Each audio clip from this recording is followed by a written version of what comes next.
Durante la cena de Acción de Gracias, me senté a la mesa con el brazo vendado y las costillas ardiéndome, y solté un gemido de dolor. Los invitados se quedaron congelados. Mi nuera levantó su copa con una sonrisa venenosa y dijo: «Brindemos por Melvin. Que siga fuerte incluso después de caerse por las escaleras en la oscuridad. Espero que haya aprendido la lección». Puse mi portátil sobre la mesa y murmuré: «Ahora les mostraré lo que realmente ocurrió». Antes de continuar, por favor suscríbete al canal, dale like al vídeo y cuéntanos en los comentarios desde dónde nos estás escuchando. Entré en el comedor y sentí cómo cambiaba el aire. 3 rostros se giraron hacia mí y observé cómo sus expresiones se transformaban. Sorpresa, incomodidad y algo más oscuro. El vendaje en mi mano derecha era blanco y limpio, casi brillante contra mi piel oscura.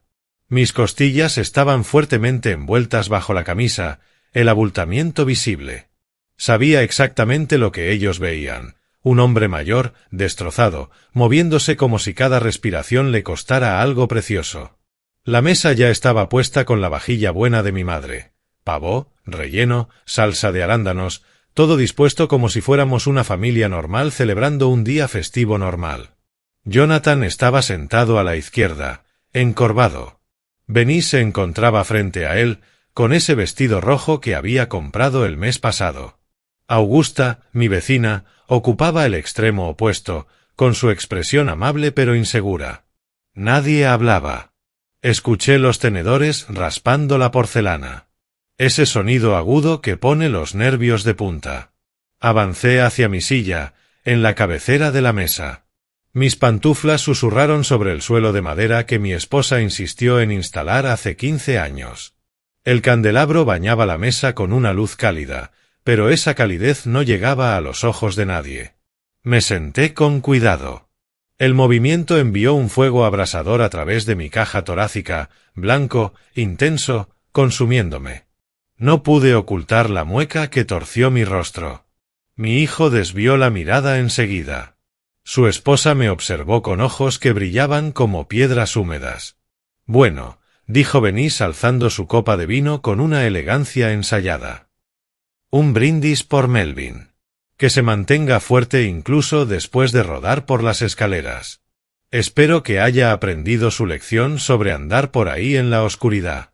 Sus palabras quedaron suspendidas en el aire como veneno. La risa de Jonathan salió estrangulada, nerviosa. Levantó la copa a medias, luego pareció olvidar lo que estaba haciendo. «Papá, quizá deberías descansar más», dijo con voz débil.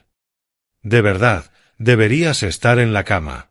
«Melvin, cariño, ¿te sientes bien?», interrumpió Augusta dejando su tenedor. «¿Quieres que llame a alguien?». No respondí a ninguno. Mis ojos permanecieron clavados en los de Benny. Ella sostuvo mi mirada por un instante, desafiante, luego la apartó y se sirvió papas. El moretón en mi pómulo izquierdo latía al ritmo de mi corazón. Lo había visto en el espejo esa mañana.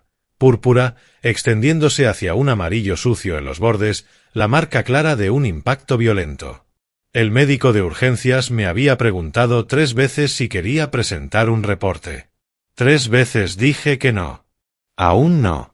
24 horas antes, yo estaba tirado al pie de esas escaleras, sin poder moverme, preguntándome si ese sería mi final. Solo, en la oscuridad, desangrándome, mientras la persona que me había empujado se volvía a la cama.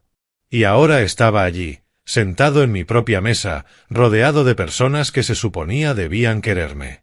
El peso de lo que sabía, de lo que había descubierto durante 3 largas semanas, me oprimía el pecho más que cualquier costilla rota. Extendí mi mano izquierda hacia el costado de la silla. La bolsa estaba justo donde la había colocado, apoyada contra la pata tallada de la mesa. Mis dedos se cerraron sobre la correa de cuero. «¿Qué estás haciendo?». La voz de Benny cortó el silencio. «Guarda eso. Es la cena de Acción de Gracias. Ten un poco de respeto». Saqué el portátil y lo coloqué sobre la mesa, junto a mi plato intacto. El movimiento fue lento, deliberado, ensayado. Había practicado ese gesto una docena de veces en mi dormitorio, aprendiendo a hacerlo con una sola mano. Abrí el dispositivo y esperé a que la pantalla se iluminara. La luz se reflejó en los ojos de Benise. Se inclinó hacia adelante, con los labios tensos. «Melvin, ¿qué se supone que es esto?» Su tono había cambiado. Ya no tenía ese filo burlón. Algo parecido al miedo lo había desplazado. Ya no tenía el control. Jonathan se movió inquieto en su asiento. «Papá, ¿qué está pasando?» Las manos de Augusta estaban ahora entrelazadas en su regazo, su cena olvidada. Me observaba con atención cuidadosa, reconociendo el momento antes de un giro importante. Ella había sido mi vecina durante 15 años. Trajo guisos cuando mi esposa murió. Me conocía. Ajusté la pantalla con precisión, inclinándola para que los tres pudieran verla con claridad.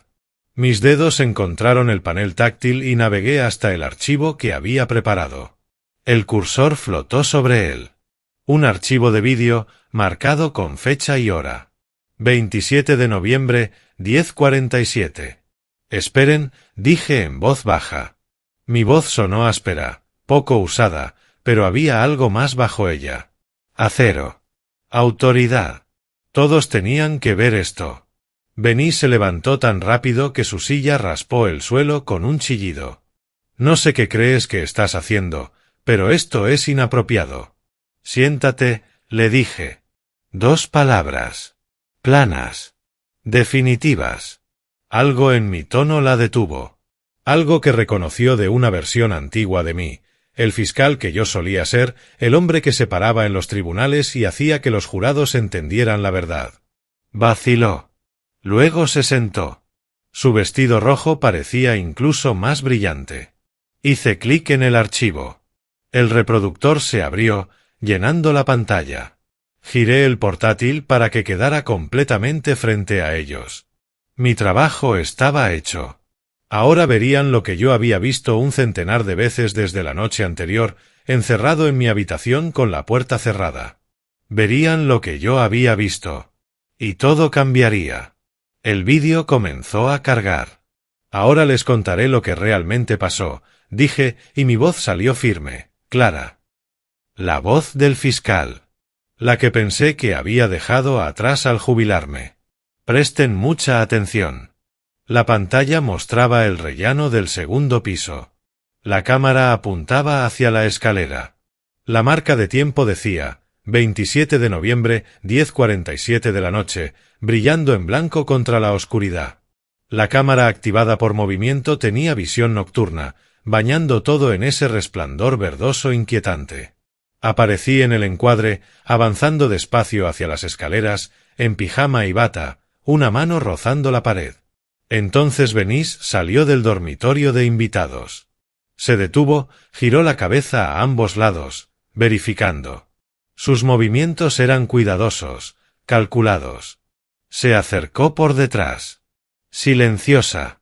Su mano subió, se apoyó con firmeza en mi espalda y empujó con fuerza. El tenedor de Augusta cayó sobre el plato con un golpe metálico. Jonathan se sobresaltó. Vi la mano de Augusta elevarse hasta su boca, sus ojos abiertos de par en par. Jonathan quedó completamente inmóvil, su rostro perdiendo el color hasta volverse ceniza. Lo vi procesar lo que veía, buscando desesperadamente una explicación. No había ninguna en pantalla. Mi cuerpo cayó hacia adelante, los brazos agitando el aire. Mi cabeza golpeó la barandilla con un crujido que aún recordaba demasiado bien. Luego rodé, caí, reboté en cada escalón. Cuando por fin quedé inmóvil en el suelo, hecho un ovillo sobre la madera. No me moví. Benise estalló de su asiento. La silla cayó hacia atrás con estrépito. «Es mentira. Es falso. Tú editaste esto. Estás intentando incriminarme», escupió Benise. Su voz subió hacia la histeria, pero yo no la miré. Mantuve los ojos fijos en la pantalla mientras el vídeo continuaba. Benise bajó las escaleras con cuidado, revisó mi pulso. Se quedó allí, observándome. Luego sacó su teléfono y esperó. La marca de tiempo seguía avanzando. 1 minuto. 2 minutos. 3 minutos completos antes de que finalmente hiciera la llamada de emergencia. Papá, nosotros, ella no, Jonathan no logró terminar una sola frase. Sus manos se aferraban al borde de la mesa. El sudor le perlaba la frente. Dejé que el vídeo siguiera hasta que Benís apareció claramente hablando por teléfono, su boca moviéndose en lo que yo sabía que eran mentiras. Luego cerré el portátil con un clic suave. Tengo otras 5 cámaras repartidas por toda esta casa, dije. 3 semanas de grabaciones. Sus conversaciones sobre lo rápido que voy a morir, sobre cuánto vale esta casa en el mercado actual, sobre el próximo accidente que planearían si este no funcionaba. «¿Estás loco?», silbó Benís. Me señaló con un dedo tembloroso. «Grabar a la gente sin permiso, eso es ilegal. Ese vídeo no servirá en ningún sitio. Esta es mi casa», respondí con calma. Washington es un estado de consentimiento dual para conversaciones privadas. Pero las cámaras de seguridad dentro de mi propiedad, perfectamente legales. Ustedes sabían que había cámaras. He tenido la cámara del timbre durante años. Lo que no sabían era de estas otras 6. Me impulsé hacia atrás usando mi mano buena. El dolor al ponerme de pie hizo que manchas negras bailaran ante mis ojos, pero me mantuve erguido. Augusta tenía ambas manos sobre la boca, mirando a Benís como si nunca la hubiera visto antes. La conversación del desayuno del día 8 de noviembre fue esclarecedora. Continué, avanzando un paso lento alrededor de la mesa. Hablaron sobre si el anticongelante en mi café podría parecer un infarto. El 15 de noviembre revisaste mi póliza de seguro de vida en tu portátil, aquí mismo, en mi comedor. El 22 de noviembre le dijiste a Jonathan que las fiestas eran un momento conveniente porque los hombres mayores sufren ataques al corazón por el estrés. ¡Basta! El grito de Benís rebotó en las paredes. Él está inventando esto. Jonathan, dile que está loco. ¿Que te diga qué? Pregunté mirando directamente a mi hijo. Él no pudo sostenerme la mirada. Dime que no fuiste parte de esto. Dime que no sabías que tu esposa planeaba matarme para quedarse con una casa que podrían vender por $890,000. El silencio de Jonathan fue respuesta suficiente. Su garganta se movió, pero no salió sonido alguno. Augusta se levantó despacio, con cuidado, su silla arañó el suelo. Creo que debo irme a casa ahora. Por favor, le dije, con un tono que logré mantener amable. Y Augusta, quizás recibas una llamada de la policía en los próximos días. Solo cuéntales lo que viste aquí hoy. Sus ojos estaban húmedos, pero asintió. Tomó su bolso de la mesa auxiliar y se dirigió a la puerta, rodeando a Benís con un amplio margen. Esperé hasta escuchar la puerta principal cerrarse. Entonces miré a mi hijo y a mi nuera, la mujer que me había sonreído en mi cumpleaños, que me había llamado papá, que había comido en mi mesa durante 3 años mientras planeaba mi muerte. La cena se acabó, dije. Mañana recibirán los documentos oficiales, aviso de desalojo, orden de restricción y copias de todas las pruebas en vídeo. Les sugiero buscar un abogado. Benís abrió la boca, pero levanté mi mano vendada. Ya terminé de escucharte, añadí. Los dos tienen hasta el final de la semana para mudarse. El viernes, a las 5 de la tarde. Cualquier pertenencia que dejen atrás será desechada. Las cerraduras se cambian el lunes por la mañana. Caminé hacia el pasillo, cada paso medido. A mis espaldas, Benís empezó a llorar. Un llanto ruidoso, teatral, diseñado para manipular. Jonathan no dijo nada. La casa en la que había vivido durante 30 años de pronto se sentía distinta, como si las paredes hubieran presenciado algo que no podían olvidar. Subí las escaleras una a una, sujetándome de la barandilla, las mismas escaleras que casi me habían matado. Cuando llegué arriba, miré hacia el comedor. Seguían allí sentados, congelados en los restos de sus planes. Este momento, Esta revelación cuidadosamente orquestada había comenzado 3 semanas antes, cuando escuché algo que nunca debí oír. A principios de noviembre. La tarde había sido lo bastante suave como para salir a caminar, ese tipo de noche otoñal del noroeste del Pacífico en la que el aire huele a lluvia incluso con el cielo despejado. Había rodeado el vecindario durante 40 minutos, dejando que mis pies me llevaran frente a casas iluminadas con luz cálida, hogares de familias a las que conocía desde hacía años. Cuando regresé a casa alrededor de las 9, la casa estaba en silencio, con las luces apagadas en la planta baja. Supuse que Jonathan y Venice se habían acostado temprano. Entonces escuché voces bajando desde el piso superior. Me detuve al pie de la escalera, mi mano encontrando la barandilla. La puerta de su habitación debía de estar abierta porque la voz de Venice llegaba con claridad a través del silencio. Tu padre tiene 67 años. La esperanza de vida promedio de los hombres es 76. Esos son 9 años más de espera. Las palabras no encajaron de inmediato. Me quedé allí, confundido, pensando que había escuchado mal. Pero está saludable, respondió Jonathan, más bajo, inseguro. Podría llegar fácilmente a 85, tal vez hasta 90. No podemos esperar tanto tiempo, replicó Venice, su tono afilado, impaciente. Esta casa vale casi $1.000.000. Podríamos vivir de otra manera.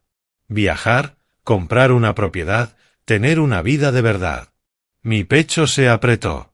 La barandilla se volvió necesaria, sosteniéndome. ¿Qué está sugiriendo que hagamos?, preguntó Jonathan. Su voz descendió aún más, pero escuché el miedo en ella. No podemos, quiero decir, es mi padre. Debí haberme ido. Debí haber hecho ruido, haberles hecho saber que estaba en casa. En lugar de eso, me quedé congelado, escuchando a mi hijo y a su esposa hablar de mi muerte como si fuera una transacción comercial, como si yo fuera un obstáculo inconveniente entre ellos y la vida que querían. Retrocedí con cuidado, cada paso deliberado y silencioso. En mi dormitorio, me senté en la oscuridad durante horas.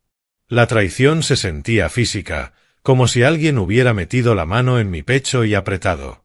Les había dado todo, un hogar, seguridad, cariño, y ellos calculaban cuántos años faltaban para poder cobrar. El sueño no llegó. A la mañana siguiente, ya había tomado mi decisión. La tienda de electrónica estaba al otro lado de la ciudad, un lugar donde nunca había comprado antes. Elección deliberada. El empleado apenas me miró mientras seleccionaba 6 mini cámaras inalámbricas. Lo bastante pequeñas para ocultarlas, lo bastante sofisticadas para grabar vídeo y audio claros. $450 en mi tarjeta de crédito. Valió cada centavo. Pasé esa tarde solo en la casa, colocando cada cámara de forma meticulosa, una detrás del reloj de la sala, una escondida en la cesta decorativa de la cocina, sobre los gabinetes, 2 enfocando la escalera. No sabía por qué en ese momento, solo era un instinto que me decía que las escaleras serían importantes. Una en el pasillo, frente a su habitación, y otra en el comedor, detrás de la foto enmarcada de la graduación de Jonathan. Mi experiencia como fiscal me había enseñado que los casos se ganan con documentación, evidencia física, pruebas irrefutables. Les daría suficiente soga y miraría cómo se ahorcaban con ella. La primera semana, revisé las grabaciones cada noche, después de que ellos se fueran a dormir. Encerrado en mi estudio, con el portátil brillando en la oscuridad, observé a mi propia familia planear mi asesinato en tiempo real. 8 de noviembre, mesa del desayuno, Venice inclinándose hacia Jonathan. El anticongelante parece un infarto. Tiene un sabor dulce, así que no lo notaría en su café. 15 de noviembre, su dormitorio, tarde por la noche, Venice frente a su portátil, Jonathan mirando por encima de su hombro. El seguro de vida paga el doble por muerte accidental. Aquí lo dice. 22 de noviembre, cocina, media tarde, la voz de Venice, fría y clínica. Las fiestas serían el momento perfecto. Los hombres mayores tienen infartos por estrés. Nadie sospecharía. Miré a mi hijo asentir, lo vi incapaz de protestar, incapaz de defenderme, incapaz de ser el hombre que yo había intentado criar. La decepción cortó más hondo que la traición. Para la tercera semana, el plan ya estaba cristalizado. Estaba sentado en mi estudio el 27 de noviembre revisando las grabaciones más recientes. Benís caminaba de un lado a otro en su dormitorio mientras Jonathan permanecía sentado en la cama. «Las escaleras», dijo ella. «Por la noche, en la oscuridad. Parecerá completamente natural. La gente de su edad se cae todo el tiempo. Un empujón, un tropiezo y se acaba. Rápido, limpio, accidental». «¿Cuándo?» Jonathan tenía la voz apenas audible. «Pronto. Esta semana. Antes de que cambie su testamento o algo. Antes de que sospeche». Cerré el portátil lentamente. Mis manos no temblaban. El dolor se había transformado en algo más frío, más duro. Querían que yo muriera. Lo habían planeado meticulosamente. Y ahora tenía cada palabra, cada momento, capturado en alta definición. Había pasado 30 años como fiscal. Sabía cómo se veía la justicia. Esta vez sería yo quien la entregara. Esa noche escuché los pasos de Benís en el pasillo. Escuché mi puerta entreabrirse unos centímetros y cerrarse de nuevo. Probando. Comprobando. Me quedé quieto, esperando. Cuando por fin me levanté para ir por agua, me moví despacio, hice ruido, le di tiempo para prepararse. En lo alto de las escaleras, en la oscuridad, sentí su mano contra mi espalda. Esas 3 semanas de vigilancia me habían dado todo lo que necesitaba. Ahora, la mañana después de Acción de Gracias, era momento de dar el siguiente paso. Me planté en la puerta de su dormitorio a las 7 de la mañana. Benís estaba metiendo ropa en una maleta, sus movimientos bruscos, agresivos. Jonathan estaba sentado al borde de la cama, mirando a la nada. Ninguno había dormido, se podía ver. Yo tampoco, pero mientras ellos pasaban la noche en pánico, yo la había pasado planificando. Tienen 48 horas para recoger sus pertenencias e irse, dije. Mi voz era firme. Objetiva. Después de eso, cambiaré las cerraduras. Benís se giró de golpe. No puedes echarnos así. Tenemos derechos como inquilinos. Hemos vivido aquí 3 años.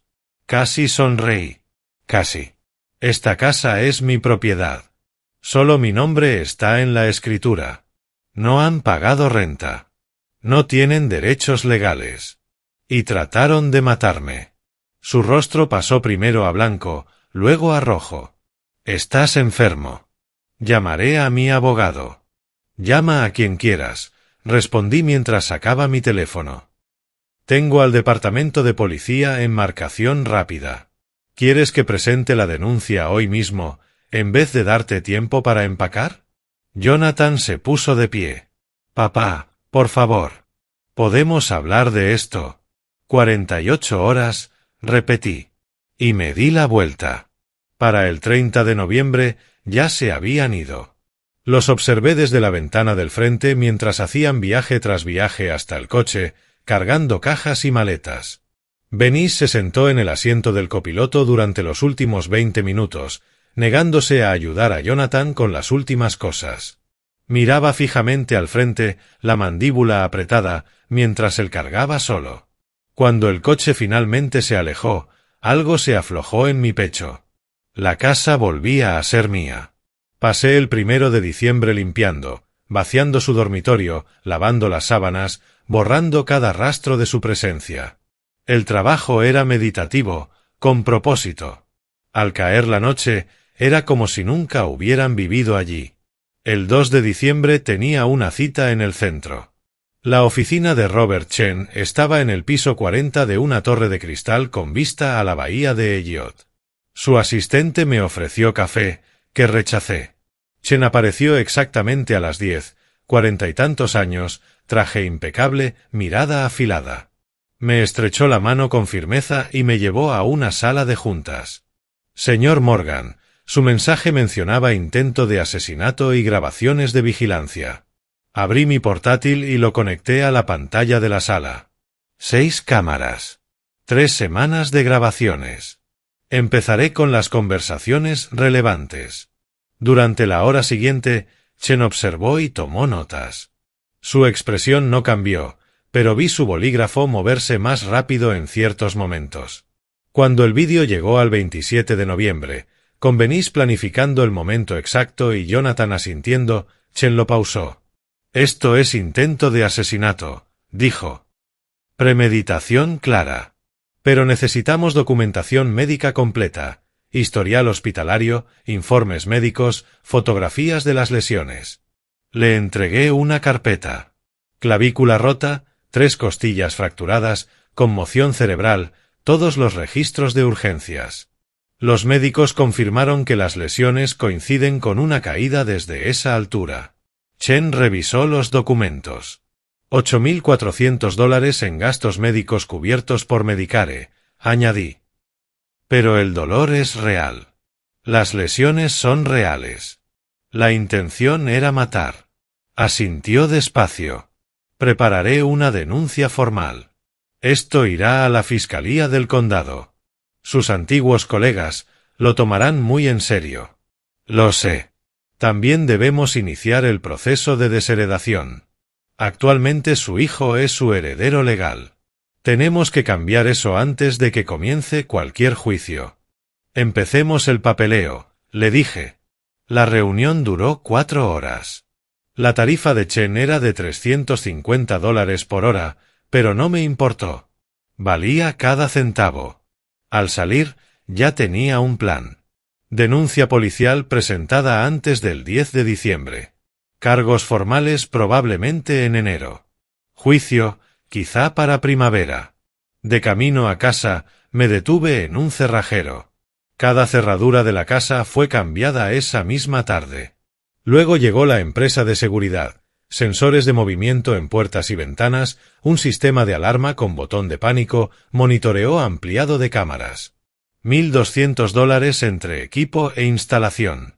El técnico probó todo 2 veces. Recibirá una alerta en su teléfono si alguna puerta o ventana se abre, explicó. Las cámaras graban de manera continua ahora, no solo por detección de movimiento. Y todo se respalda en la nube. Perfecto, respondí. Para el 8 de diciembre, mi casa era una fortaleza. Para el 10 de diciembre, estaba sentado en mi estudio con la denuncia policial que Chen había preparado. 20 páginas detallando la vigilancia, las conversaciones, el ataque, las pruebas. La leí 2 veces. Verifiqué cada dato, cada fecha, cada cita. Luego firmé mi nombre al final. El sobre era grueso, pesado de documentos. Lo sellé con cuidado, lo dirigí al departamento de policía del condado de King y lo dejé sobre mi escritorio. Mañana lo entregaría en persona. Mañana, Benís y Jonathan recibirían la notificación oficial de que estaban siendo investigados por intento de asesinato. Me recosté en mi silla, mirando mi estudio. 3 semanas antes, me había sentado en ese mismo lugar viendo a mi familia planear mi muerte. Ahora los veía enfrentar las consecuencias. La justicia se mueve despacio, pero se mueve. Y yo tenía todo el tiempo del mundo. Presenté la denuncia policial el 10 de diciembre. A la mañana siguiente, Benís recibió la notificación. No lo aceptó en silencio. El 12 de diciembre encontré un aviso legal pegado a mi puerta principal. Lo arranqué y lo abrí allí mismo, en el pasillo, leyendo la petición de Marcus Gay con una creciente incredulidad. El demandado exhibe claros signos de delirios paranoides, fabricando conspiraciones elaboradas contra familiares que se han dedicado por completo a su cuidado. La supuesta evidencia en vídeo está manipulada técnicamente. Llamé a Robert Chen de inmediato. Están alegando incompetencia mental, dije. Su tono fue seco, casi divertido. Están desesperados. Para eso necesitarían una evaluación psiquiátrica ordenada por un juez, y ningún juez la concederá basándose solo en su palabra. Su evidencia es demasiado sólida. Ella me está llamando senil. Déjela. Cada mentira que cuente ahora será otro clavo en su ataúd durante el juicio. Pero las maniobras legales eran solo el principio. A mediados de diciembre empecé a notar el cambio. La señora Patterson, que había vivido 3 casas más abajo durante 20 años, prácticamente salió corriendo cuando me vio en el supermercado el 18 de diciembre. Su carrito se desvió para evitar el mío, y de pronto pareció muy interesada en las cajas de cereal. La había conocido desde que su esposo murió. Habíamos compartido tareas del comité vecinal. Ahora ni siquiera podía mirarme a los ojos. En ese momento entendí lo que Venice estaba haciendo. No solo estaba peleando en los tribunales. Estaba peleando por la opinión pública, esparciendo su veneno en cada conversación, cada llamada telefónica, cada actuación calculada. Pobre Venice, víctima de un anciano paranoico. Pobre Jonathan, atrapado entre el deber y su seguridad. La narrativa era elegante en su simplicidad. Yo era un enfermo mental. Los vídeos eran falsos. Ellos eran las verdaderas víctimas. Algunas personas le creyeron. Sentí la soledad como algo físico. Un espacio frío que se abría a mi alrededor en lugares públicos. Antiguos conocidos recordaban súbitamente compromisos urgentes. Invitaciones que antes habrían llegado, reuniones del vecindario, encuentros navideños, simplemente se evaporaron en silencio. El 20 de diciembre, Augusta apareció en mi puerta con una carpeta en la mano. Iba vestida para la batalla, el abrigo abotonado hasta el cuello y la expresión feroz. «He oído lo que está diciendo por ahí», dijo sin preámbulos. «Es una tontería.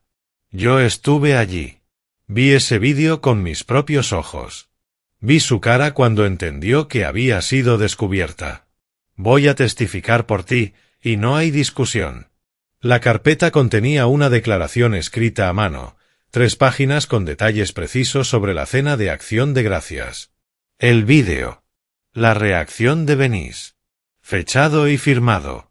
«Augusta, no tienes que. No me insultes, Melvin. Sé lo que vi. Esa mujer intentó matarte, y ahora está intentando destruir tu reputación. No voy a formar parte de su mentira». Sentí que algo se quebraba en mi pecho, algo que había estado apretado demasiado tiempo. «Gracias», logré decir. Ella me dio una palmada en el brazo. «No dejamos que los mentirosos ganen. La gente decente no funciona así».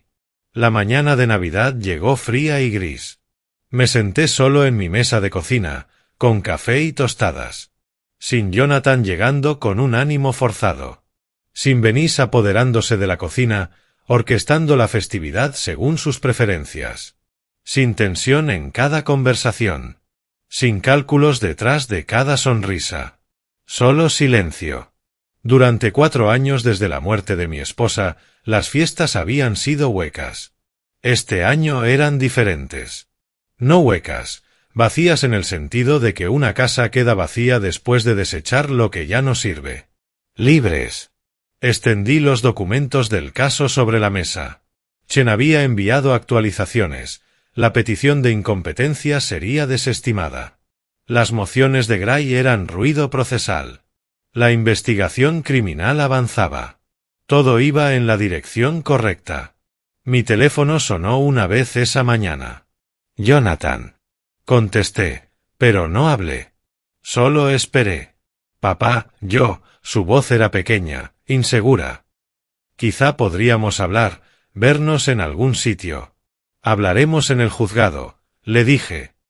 «Tomaste tu decisión hace 3 años». Colgué antes de que pudiera responder. Robert Chen me había preguntado la semana anterior sobre mi estado emocional, asegurándose de que estuviera preparado para lo que venía: el juicio, el escrutinio público, la lentitud agotadora del proceso penal. ¿Estoy enojado? Había considerado la pregunta con cuidado. No. El enojo es impreciso. Estoy comprometido. Ella intentó matarme, y ahora intenta destruir mi credibilidad. Eso terminará con ella esposada. Sentado solo en Navidad, saqué la carpeta con toda mi evidencia. 6 cámaras de grabación. 3 semanas de conversaciones. Registros médicos que probaban lesiones graves. La declaración de Augusta.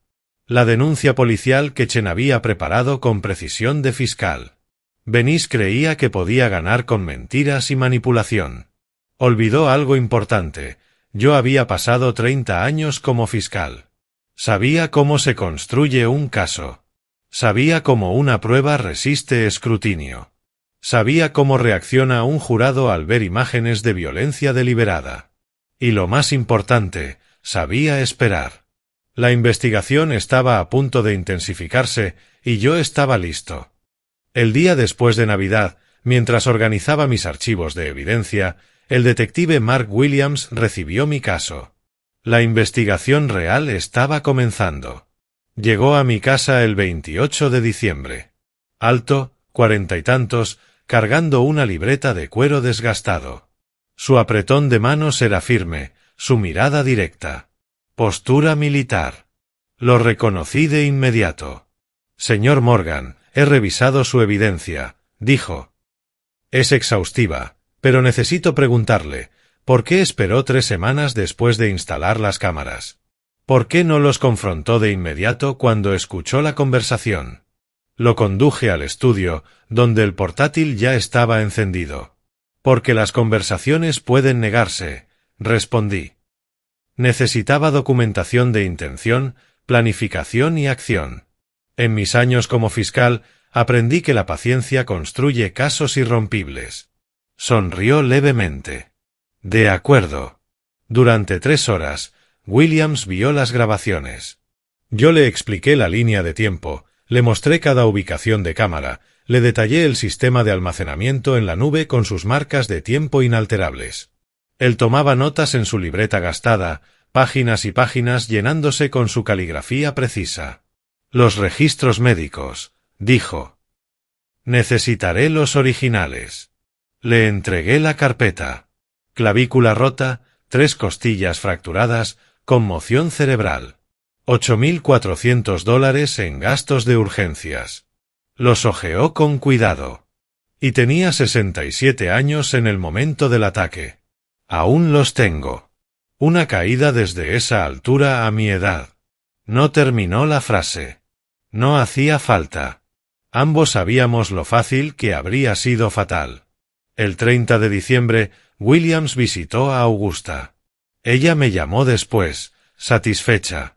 Ese detective es minucioso. Me preguntó todo 2 veces, de diferentes maneras, buscando inconsistencias. Le dije exactamente lo que vi en Acción de Gracias. Ese vídeo era real. La reacción de Venice era culpa, así de simple. El 2 de enero, Williams interrogó a Venice. Yo no estuve presente, pero Chen obtuvo el resumen después. Ella lo negó todo. Las cámaras eran ilegales. Los vídeos estaban fabricados. Era víctima de los delirios de un anciano enfermo. Marcus Gray intentó sonar autoritario. Detective, los derechos de privacidad de mi clienta han sido violados. Cualquier evidencia obtenida mediante vigilancia ilegal es inadmisible. Presentaremos mociones para suprimirla. Chen había proporcionado a Williams jurisprudencia, fallos previos sobre derechos del propietario en el estado de Washington. La vigilancia era perfectamente legal. Los argumentos de Gray se desmoronaron antes de empezar. Pero Williams no había terminado. El 6 de enero obtuvo una orden para revisar el teléfono y computadora de Venice. La revisión forense tomó una semana. El 10 de enero, Williams me llamó. Encontramos su historial de búsquedas, dijo. Su voz era plana, profesional, pero escuché la satisfacción debajo. 15 de diciembre, cómo hacer que una caída por las escaleras sea fatal. 20 de diciembre, se puede procesar una muerte accidental. 22 de diciembre, estadísticas de caídas en ancianos. Cerré los ojos.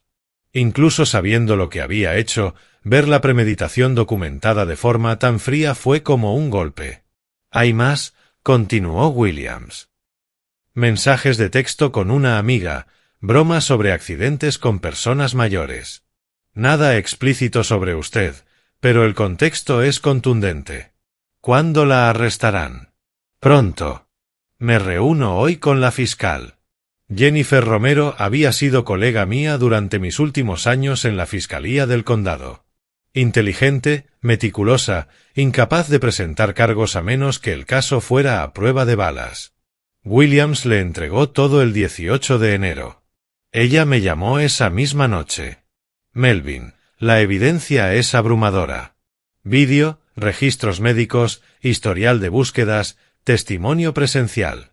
Voy a autorizar el arresto por intento de asesinato. ¿La fianza? Solicitaré $150,000. Con el cargo y la evidencia de planificación, creo que el juez lo aprobará. Venice no podía pagar esa cantidad. Yo lo sabía. Jennifer también. Su cuenta bancaria agotada y sus tarjetas de crédito al límite formaban parte del descubrimiento.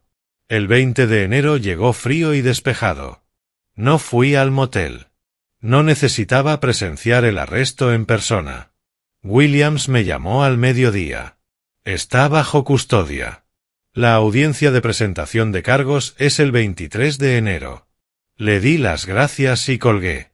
Luego me senté en mi estudio, mirando el cuarto donde había pasado tantas noches revisando grabaciones, construyendo mi caso, preparándome para este momento exacto. La justicia avanzaba despacio, pero avanzaba con el peso inexorable de la verdad documentada. Venice había intentado matarme por dinero. Falló. Y ahora enfrentaría las consecuencias, no porque yo buscara venganza, aunque sí la deseaba, sino porque la evidencia era irrefutable y la ley exigía responsabilidad. Saqué mi calendario y marqué el 23 de enero. Día de lectura de cargos. El día en que me sentaría en la galería del tribunal y vería a la mujer que me empujó por esas escaleras enterarse de los cargos que enfrentaba. El día en que entendería que todas sus mentiras, todas sus manipulaciones, todas sus maniobras legales desesperadas no habían hecho más que documentar su culpabilidad con mayor precisión.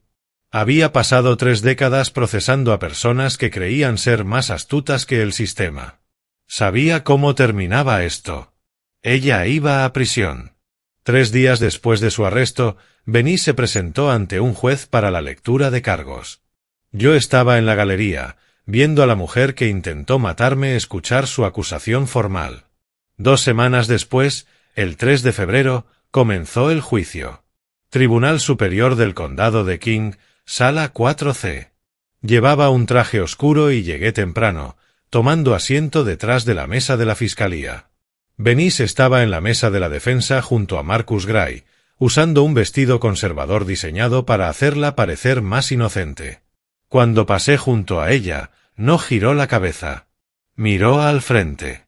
Jennifer Romero se puso de pie para presentar su alegato inicial.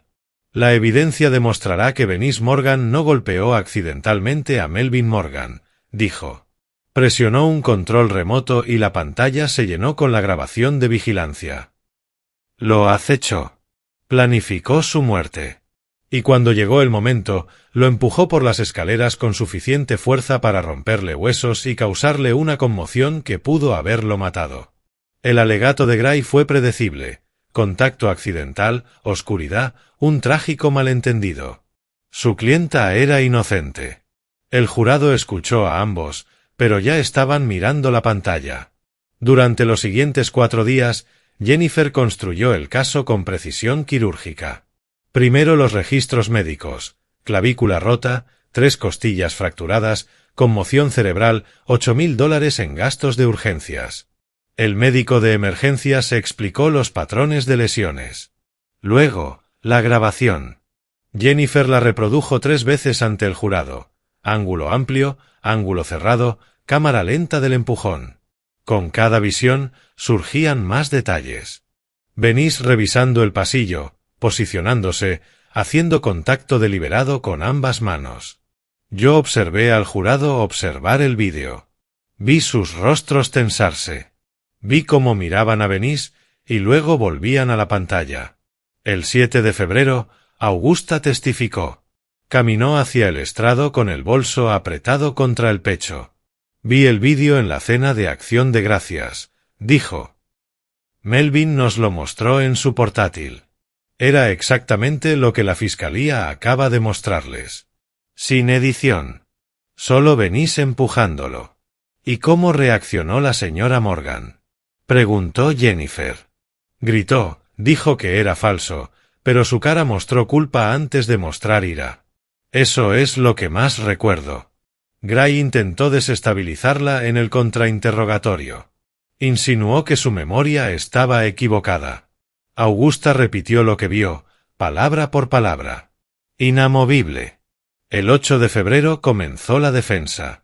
Gray llamó a testigos que declararon sobre el buen carácter de Venice.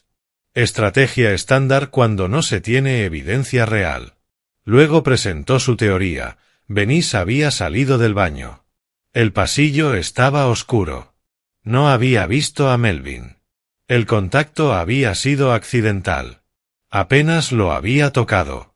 Si hubo fuerza, provenía de su inestabilidad, su edad, su mal equilibrio. Jennifer lo dejó construir toda la narrativa. Dejarlo comprometerse por completo. El 11 de febrero, la destruyó. La doctora Patricia Walsh tomó el estrado.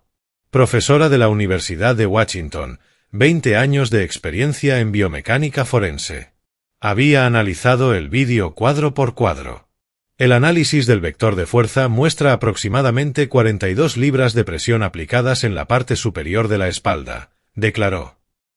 Un tropiezo accidental genera entre 5 y 8 libras máximo. Esto fue un empujón deliberado y contundente. Se acercó al maniquí de demostración colocado en la sala. Un contacto accidental luce así. Lo rozó suavemente. El maniquí apenas se movió. El vídeo muestra esto. Colocó ambas manos en la espalda del maniquí y empujó con fuerza. El maniquí se inclinó hacia adelante. El jurado se adelantó para mirar. Además, continuó, la posición del cuerpo de la señora Morgan antes del contacto indica preparación. Planta los pies, adelanta el peso, extiende los brazos. Son movimientos intencionales, no un tropezón involuntario. El contrainterrogatorio de Gray no logró nada. La ciencia era irrefutable. El 12 de febrero, testifiqué yo. El juramento se sintió extraño después de tantos años del otro lado de la sala, pero me acomodé con naturalidad y miré a Jennifer. Ella me guió por la línea de tiempo. La conversación que escuché, las 3 semanas de vigilancia, la explotación financiera, los $60,000 en renta y gastos impagos durante 3 años. Señor Morgan, ¿por qué no los confrontó inmediatamente después de escuchar la conversación? Porque las conversaciones pueden negarse, respondí. Necesitaba documentación de intención, planificación y acción. En mis 25 años como fiscal, aprendí que la paciencia construye casos irrompibles. El contrainterrogatorio de Gray fue agresivo. Señor Morgan, ¿no es cierto que instaló estas cámaras específicamente para tenderle una trampa a mi clienta?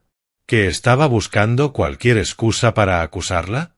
Instalé las cámaras para documentar lo que había escuchado, conversaciones sobre acelerar mi muerte. Las cámaras grabaron exactamente lo que estaba ocurriendo. Si eso es una trampa, entonces los criminales se tienden la trampa a ellos mismos. Intentó más ángulos, que manipulé el vídeo, que exageré mis lesiones, que guardaba resentimiento. Nada funcionó. La evidencia hablaba más fuerte que sus teorías. El 14 de febrero, Jonathan testificó. Jennifer lo había citado como testigo hostil. Entró temblando, incapaz de mirar a nadie. Su voz apenas llegaba al jurado. ¿Habló su esposa sobre planes para dañar a su padre? Preguntó Jennifer. Silencio. Luego, muy bajo. Sí. ¿Qué dijo? Dijo que la gente mayor se cae todo el tiempo, que nadie lo cuestionaría. ¿Advirtió a su padre? El rostro de Jonathan se desmoronó. No. Ella dijo que si no la apoyaba, me dejaría. Yo le dije que estaba mal, pero no la detuve. Debí detenerla. La sala quedó en silencio cuando terminó. Vi a mi hijo abandonar el estrado sin mirarme, Vi cómo comprendía, al fin, lo que había costado su debilidad. Tras la pausa del fin de semana, Marcus Gray se levantó para presentar su estrategia final de defensa. Sabía lo que venía, el movimiento desesperado de abogados que no tienen un caso real. Venice Morgan vivía bajo una presión psicológica constante, empezó Gray. Venice había compuesto su rostro en una mueca de vulnerabilidad herida. El comportamiento controlador de un hombre anciano, sus exigencias, su frialdad, crearon un ambiente de miedo.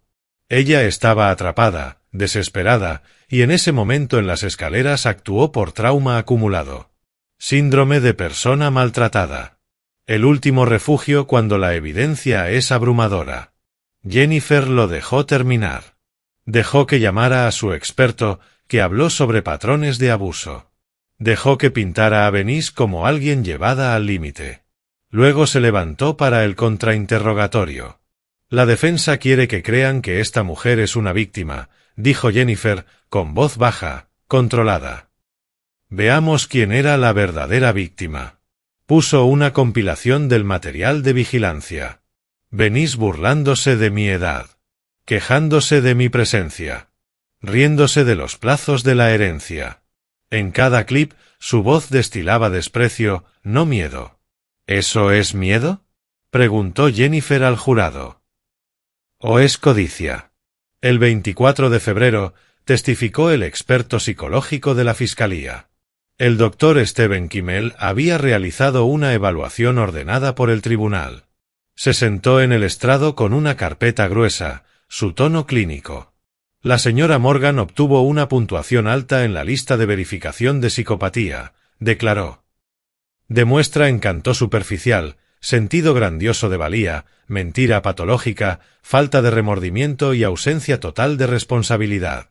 Estas no son características de una víctima. Son características de una agresora. Detalló la evaluación, sus respuestas a preguntas diagnósticas, su incapacidad para expresar empatía genuina, su tendencia a culpar a otros. En su opinión profesional, preguntó Jennifer, ¿la señora Morgan muestra signos de ser víctima de abuso psicológico? No. Muestra signos de ser una depredadora. El 25 de febrero llegaron los alegatos finales. Gray habló primero, repitiendo sus temas. Su voz carecía de convicción.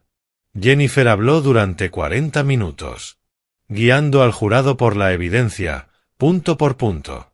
Venice Morgan calculó su esperanza de vida, dijo. Investigó cómo matar usando escaleras.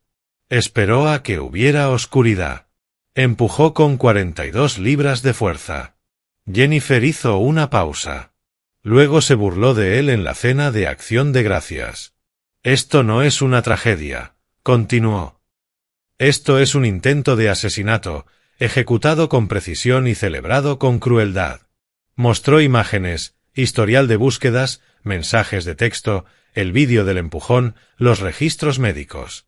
La acusada quiere que crean que es una víctima. La evidencia les muestra quién es realmente, alguien que intentó asesinar a un hombre mayor por dinero. El jurado recibió instrucciones el 26 de febrero. 6 horas después, regresaron. Sobre el cargo de agresión en segundo grado con intención de cometer asesinato, ¿cuál es su veredicto? El portavoz del jurado se puso de pie. Consideramos a la acusada culpable. Cerré los ojos un segundo. No alivio. Solo reconocimiento. Venice emitió un sonido como un animal herido. La sentencia llegó a la mañana siguiente, el 28 de febrero. El juez Robert Harrison revisó el expediente. Señora Morgan, la evidencia demuestra clara premeditación, daño corporal grave y una absoluta falta de remordimiento. El tribunal le impone una pena de 8 años en el Departamento Correccional del Estado de Washington, con opción de libertad condicional después de 5 años y medio. 8 años. Además, continuó el juez, Jonathan Morgan, usted se ha declarado culpable de conspiración criminal. Aunque no participó activamente, su conocimiento y falta de advertencia lo hacen cómplice. El tribunal le impone 18 meses de libertad condicional, incluido asesoramiento obligatorio y una orden permanente de no contacto con su padre. Jonathan permaneció inmóvil. Registro criminal permanente. Sus perspectivas laborales destruidas. Señora Morgan, ¿desea dirigirse al tribunal? Venice se puso de pie. Por un instante pensé que mostraría remordimiento. En cambio, se volvió hacia mí. «Todo esto lo hiciste tú», aulló. «Me tendiste una trampa. Destruiste mi vida porque eres un viejo amargado y vengativo que no soporta que no lo adoremos. Esto no es justicia, es venganza». Los alguaciles actuaron rápido, pero ella siguió gritando mientras la sujetaban y la sacaban por la puerta lateral. Su voz resonó hasta que la puerta se cerró con un golpe pesado. El tribunal quedó en silencio. El juez Harrison levantó la sesión. Me puse de pie lentamente, me puse el abrigo y caminé hacia la salida. Jennifer me alcanzó en el pasillo. «Melvin», dijo, tocando mi brazo, «¿estás bien?» «Estoy bien. Ella va a ir a prisión por mucho tiempo». «Lo sé», respondió. Me estudió la cara. «¿Es suficiente?» Consideré la pregunta. 8 años en prisión. 18 meses de libertad condicional para Jonathan. Ambos con antecedentes permanentes. La fase penal está completa, dije. Ahora viene el resto. Los ojos de Jennifer se abrieron un poco. Demanda civil. Robert Chen me espera el 1 de marzo. Ella casi sonrió. Por supuesto que sí. Salí del tribunal y conduje de regreso a casa en medio del tráfico de la tarde. El juicio había terminado. La justicia había sido servida, pero mi trabajo no había terminado. El proceso penal terminó a finales de febrero, pero mi trabajo no había concluido. El 1 de marzo entré en la oficina de Robert Chen con un nuevo objetivo: consecuencias financieras. Venice cumpliría 8 años de prisión. Ahora me encargaría de que ella y Jonathan pasaran el resto de su vida pagando por lo que hicieron. Deslicé una lista manuscrita sobre el escritorio de Chen, cada monto documentado con recibos y cálculos. Mi metodología tan precisa como en mis días de fiscal. Los gastos médicos son directos, dijo Chen revisando los números. El dolor y sufrimiento es subjetivo, pero está justificado. Los costos de vivienda son tu reclamación más sólida. 3 años documentados a valor de mercado. El total asciende a $120.050, añadió. Vivieron en mi casa sin pagar renta durante 3 años mientras planeaban matarme, dije. Causaron $8.000 en facturas médicas y me obligaron a gastar en seguridad. Quiero cada dólar documentado y recuperado. Chen presentó la demanda civil el 15 de marzo. La queja detallaba todo: gastos médicos, dolor y sufrimiento, 3 años de vivienda impaga, costos de seguridad y equipos, cada elemento respaldado con documentación. El juicio fue breve. La condena penal establecía la responsabilidad. El tribunal civil no necesitaba volver a probar la culpabilidad. A principios de mayo, el juez otorgó daños completos, $120.050. Venice y Jonathan no tenían nada. Sus deudas ya superaban $43.000 por honorarios legales, costos de motel y gastos básicos durante el proceso penal. Ahora me debían otros $120.000. Deuda total, más de $140.000.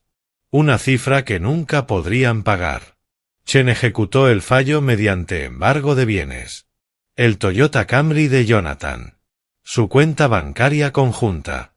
Propiedades personales. Liquidación total, $22.000. Una fracción de lo que debían. El 12 de mayo, un alguacil llegó al estudio de Jonathan en Tecoume con los documentos de embargo.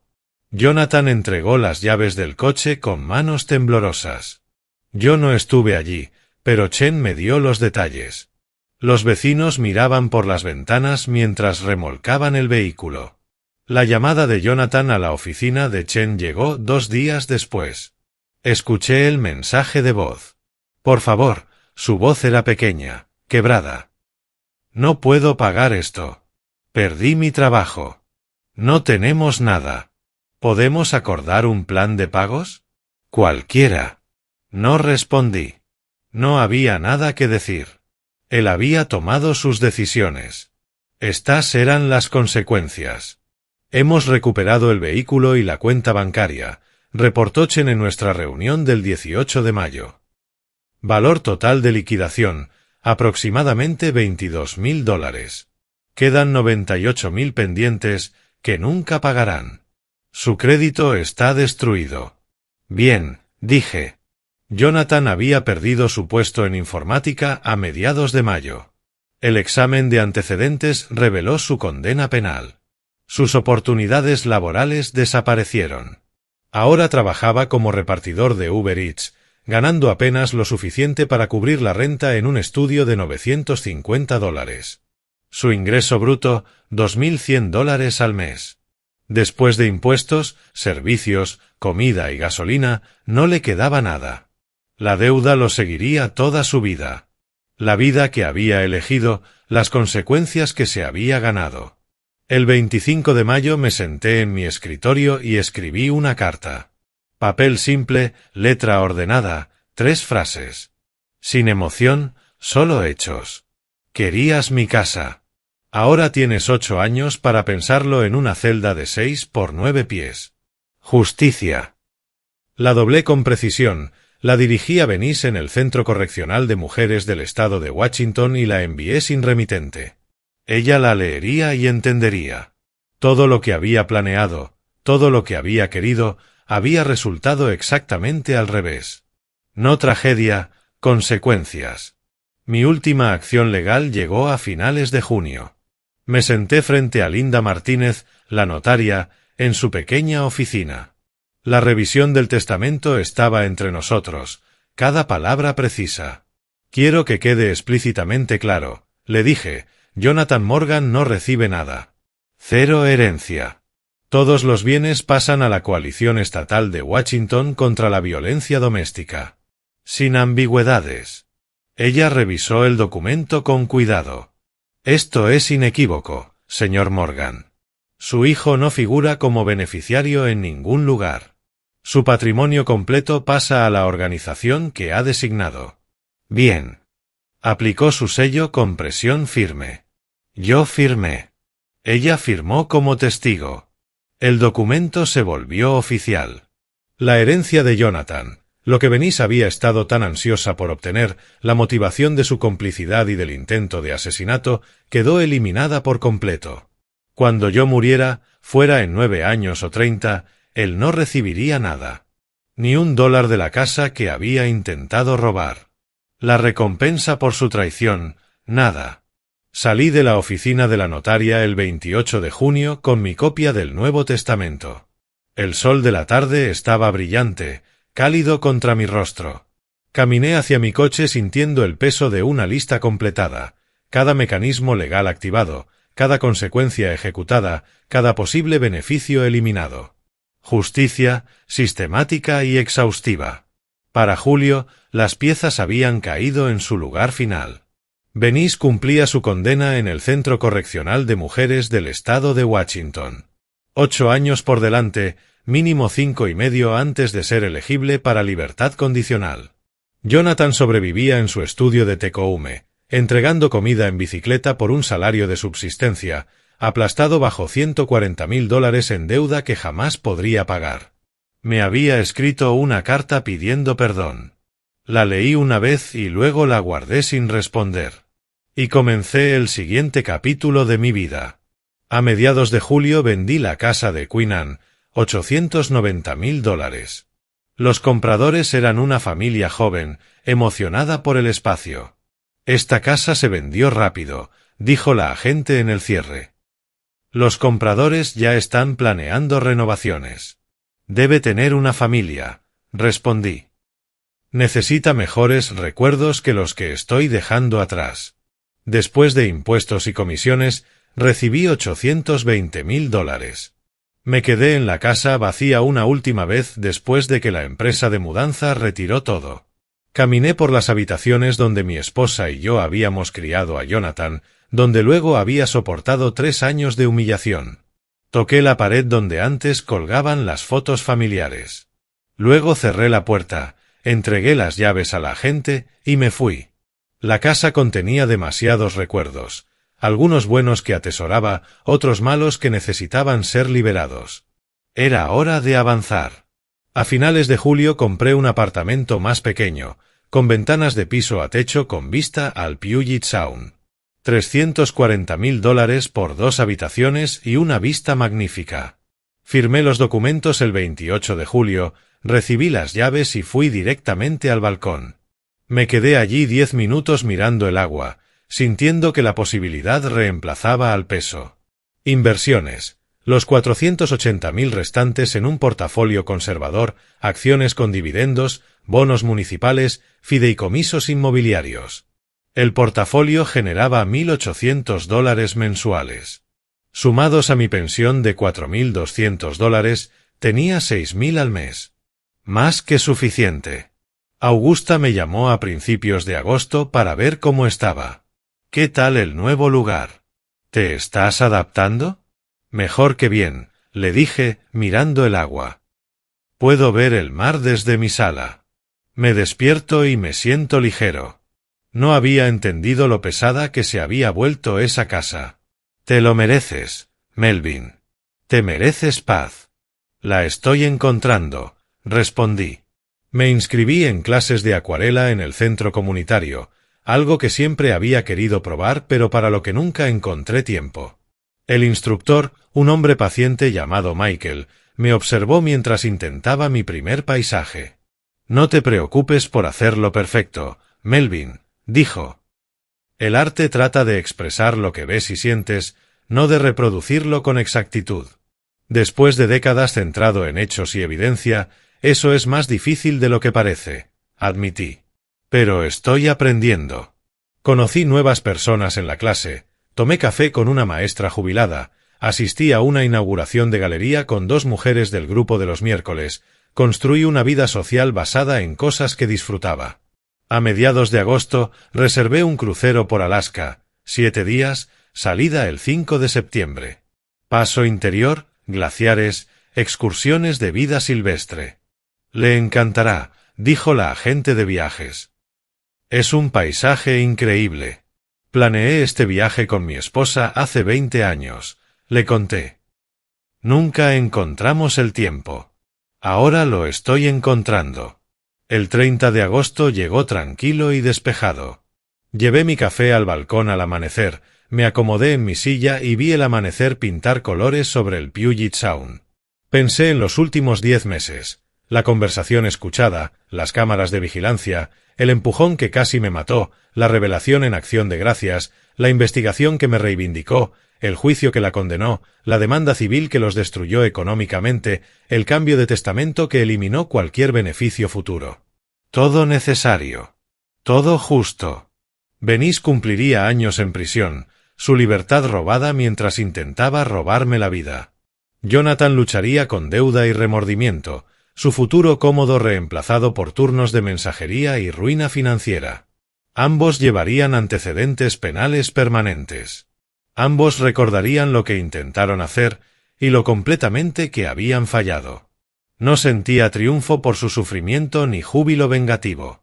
Solo reconocimiento tranquilo de que las consecuencias habían sido aplicadas de forma adecuada a través del sistema legal. Justicia lograda. Vida recuperada. Di un sorbo a mi café y observé el sol elevarse. Un velero avanzaba sobre el agua, su vela blanca brillando contra el azul. Gaviotas llamaban en lo alto. Un ferry cruzaba hacia la isla Bainbridge. Tenía 67 años. Benís había calculado que me quedaban 9 años cuando planeaba mi muerte. Expectativa de vida promedio masculina, 67. Pero aquí estaba yo, respirando aire salado, saboreando un buen café. Y ella estaba en una celda. Tenía años por delante, muchos si era afortunado. Años para pintar y mejorar. Años para viajar a los lugares que mi esposa y yo soñamos visitar. Años para construir amistades con personas que me elegían por quien era. Y ni uno de esos años sería desperdiciado en personas que no merecían mi tiempo ni mis pensamientos. El sol cruzó completamente el horizonte. El día comenzó fresco y nuevo. Mi día. Mi vida. Mis términos. Terminé mi café, me levanté y entré para prepararme para mi clase de pintura. Por la noche trabajaría en el itinerario de Alaska. Mañana tomaría café con Augusta. La próxima semana partiría el crucero. El pasado estaba completo. Las consecuencias, permanentes. El futuro, completamente mío. Si te ha gustado esta historia, por favor dale me gusta al vídeo, suscríbete al canal y comparte tus impresiones en los comentarios. Para escuchar la siguiente historia, haz clic en la caja de la izquierda. Gracias por ver.